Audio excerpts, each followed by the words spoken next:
Okay, students, we will continue with the federal form of system of government, federalism. Okay, so now we have understood what are the benefits of power sharing and why power should be there. Now we will understand what is federalism. Okay, so till now we were discussing about power sharing, which is a very crucial part of any form of effective governance. Now we'll talk about federalism. So what basically is federalism? It's a system of government in which power is divided between the central authority and various constitutional authorities of the country. It means that the entire power of the country or governance of the country is not just with the central authority. It is equally divided among the various levels of the government, among the various constitutional recognition. See, tomorrow if I say that I am a part of government, it will make no sense because I do not have a constitutional authority. So there are people who have designed the constitution of a country, for let's say India, okay, they have forecasted this as a conflict, okay, which can be a major area of conflict amongst the different forms of government, and hence they clearly specified the powers of different constitutional authorities, which means that there is a central authority, there is a state authority, there is a district level authority, there is a village level authority. So all these levels of authority have been clearly specified for effective governance in the Constitution of India. So nobody is going to violate, or nobody should be violating the framework within which they are supposed to operate for the effective governance of the country. So we have federalism as a system of government in which the power is just not confined to one government itself. Okay, the power is just not confined to the central authority or the central government itself. It is equally distributed. I would not say equally distributed. It has a proper distribution. Every form of government which is recognized under the constitution of the country, every form of authority which is recognized under the constitution of a country will have a very important role to play in effective governance, and hence their powers are clearly specified, their jurisdiction is clearly specified, the way in which they operate and their areas in which they can operate and exercise their authority is clearly specified, so that nobody has a tussle tomorrow that okay, our powers are kind of mismatching. Or for example, let's say on a very raw level, if I consider, so there is a district out here, district A, there is a district B. So these two districts will have their own policing. Okay, for example, a criminal who escapes from here to here, the police will coordinate and catch him. But these two are separate districts. Their policing will be different. Their authorities will be different. Okay, so power means power is obviously we are all are citizens of India, but at the same time we all are residing in different districts and in different states of India, which are governed a little differently, so that they are effectively managed, because we all hail from a different standard of living, we all have our own thought processes, we all have our different lifestyles, we all have a different way of approach for life.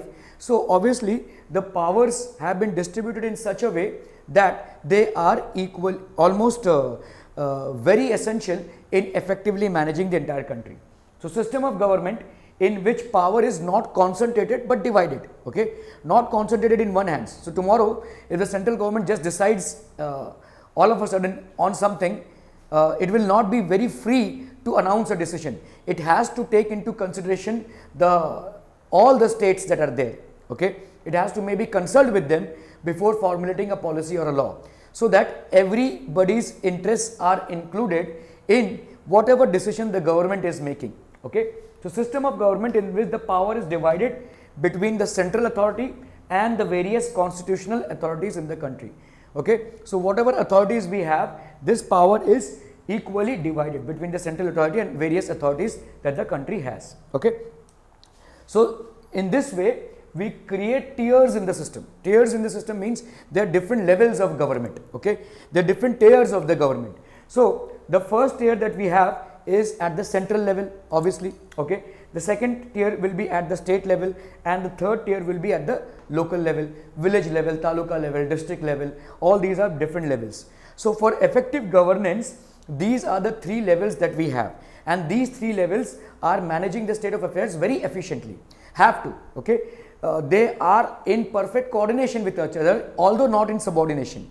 It's not that the state government is subordinate to the central government, but it has to coordinate with the central government, and the central government also has to coordinate with the state government. So there is effective coordination, although not effective subordination. Subordination is not expected, but coordination is definitely expected. Okay, so in this type of government, so we have different types of government. We have a central form of government, we have a state form of government, and we have the local form of government, which are the different tiers of the government. So power is divided across all the three tiers. Okay, so the power that is there is divided equally across, not equally, but it is divided across all the three tiers of the government. Okay, I'm sorry. So we have two types of government. One is the federal and the other one is the unitary. Okay, now what is the difference between federal and unitary system of government? So federal system is when the power is divided across different tiers to ensure effective administration. So there you see the power is divided across the different tiers of the government, different levels of the government to ensure effective administration. Okay, so here the division is there, but the division is there to ensure effectively it is administered, whereas here the power is divided across different tiers to ensure effective administration. In unitary form of government, there is no division. Okay, the central authority is the core authority, and it is going to have all the powers to run the show. Okay, so whatever decisions the center is taking, that will be final. Nobody could challenge that decision. Okay, no, whether it is in sync with the interest of one community, whether it is benefiting one community, and whether it is not beneficial to the other community, it doesn't matter. There is a central authority. The moment it decides on anything, it has to be implemented all across without any questions posed or without any challenges accepted. Okay, so power resides only in the hands of the central authority. So there is a central authority. Okay, this might be an elected form of government. Okay, I'm not saying that this is complete dictatorship, but yes, somewhere down the line the dictatorship thing will come here, although it is an elected form of government. So this authority is basically elected by the people. Might be there might be an election at the central level, but there is no election at the state level, or maybe there is no election at the district level. Okay, so this form of government is in total and absolute control of the entire country. Okay, it might not be managing efficiently, but this has the final say. Okay, there is no other governance of the country.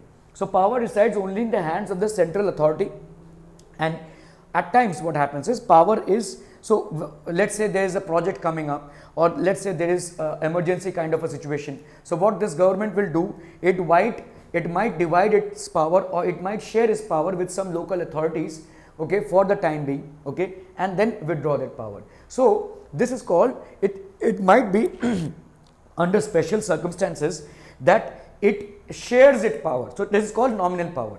Just for the time being, or just for some time, the government is actually in which form of government? Unitary form of government. The government is sharing its power with certain authorities in the area or certain authorities in the district, just to tackle a particular situation. Okay, so it is distributed, its nominal power, and whenever the government decide according to its wills and whims, it can withdraw that power. Okay, so that can be withdrawn anytime.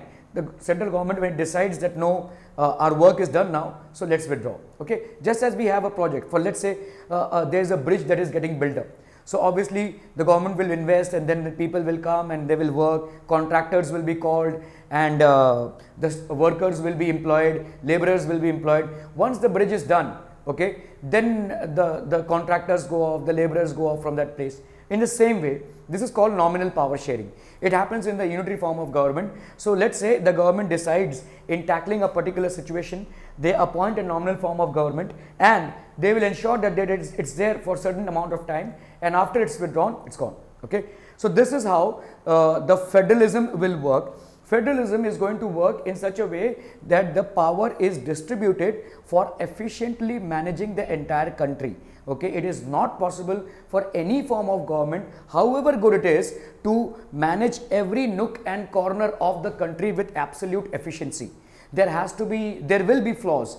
A person staying in Delhi cannot understand what is the problem a person staying in a remote village in Kerala is facing, right?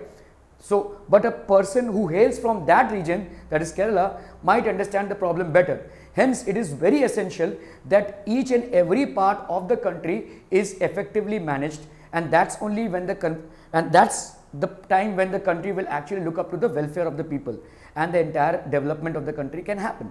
Okay, so it's very important that yes, there has to be a central authority, but it's equally important that there has to be different levels of government to effectively manage and to effectively deal with the problems which are at different levels. So we have some country level problems, we have some state level problems, and we have some district level problems. So these are different tiers of the government which effectively are ensuring that all the problems are dealt and answered and solutions are found as well. Okay, so this is called the federalistic system of government. Although it kind of increases the governance, but it also ensures that people are skillfully tackling it. Okay, all right, we will continue with this form of government. You can take a snapshot of this. Okay, in the next slide we are going to cover up for the features of federalism. Okay.